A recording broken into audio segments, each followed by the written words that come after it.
Dears, കേളി പുഷ്പം novel തുടരുന്നു. രഹനയെ കൂട്ടുകാരികൾ അണിയിച്ചൊരുക്കി സുന്ദരിയാക്കി. ഇപ്പോൾ അവളെ കണ്ടാൽ മിസ്രിലെ സുന്ദരിമാർ തോറ്റുപോകും. ഖദീസ അവളുടെ കയ്യിൽ ചായ ട്രേ കൊടുത്തു. ഞാനിത് കൊണ്ടായി കൊടുക്കടോ ഉമ്മ? രഹന ശബ്ദം താഴ്ത്തി ചോദിച്ചു. വേണം. എന്നെ അവനെ കൊണ്ട് കെട്ടിക്കരുത്. കെട്ടിക്കില്ല, ഇവിടെ വന്നതല്ലേ, കണ്ടു പോയിക്കോട്ടെ.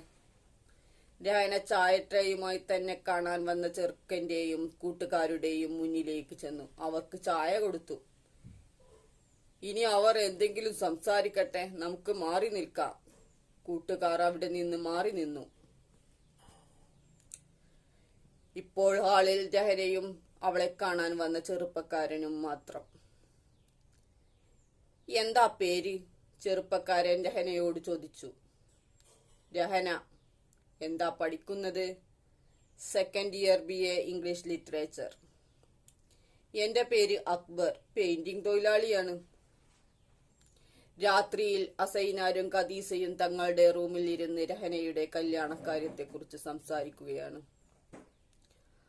അവരുടെ രണ്ടാളുടെയും മുഖത്ത് വേവലാതിയും പ്രതീക്ഷയും നീലിക്കുന്നുണ്ട്. അവിടേക്ക് രഹന ചെന്നു. ഇന്നലെ വന്ന ചെറുക്കനെ അനക്ക് ഇഷ്ടായോ കുട്ടിയെ? രഹനയെ കണ്ടപ്പോൾ അസൈനാർ ചോദിച്ചു. അത് ഉപ്പാ, രഹന മുഴുവിക്കും മുമ്പ് ഖദീസ ഇടയിൽ കയറി പറഞ്ഞു. അവൾക്ക് ഇഷ്ടായിട്ടുണ്ട്.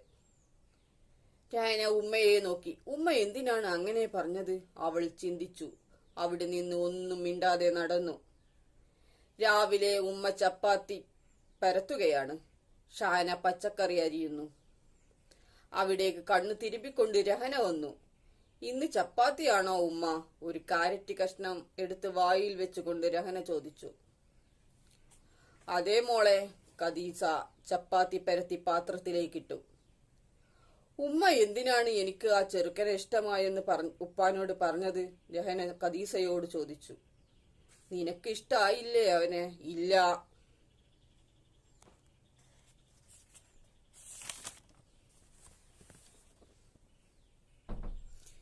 എന്തായാലും ഞങ്ങൾ ഈ കല്യാണം നടത്താൻ തീരുമാനിച്ചു. ഇഷ്ടക്കേട് കാണിക്കാതെ സമ്മതിക്കുന്നതാണ് എല്ലാവർക്കും നല്ലത്, ഖദീസ പറഞ്ഞു. ഉമ്മ. രഹന ദയനീയമായി ഖദീസയുടെ മുഖത്തേക്ക് നോക്കി. മോളെ, നീ ഈ കല്യാണത്തിന് സമ്മതിക്ക്. താത്ത തന്നെ ഇവിടെ മൂത്ത് നിൽക്കുന്നത് കണ്ടില്ലേ നീ? ഷഹന രഹനയോട് പറഞ്ഞു. താത്ത അത് രഹന മോഹിച്ചില്ല.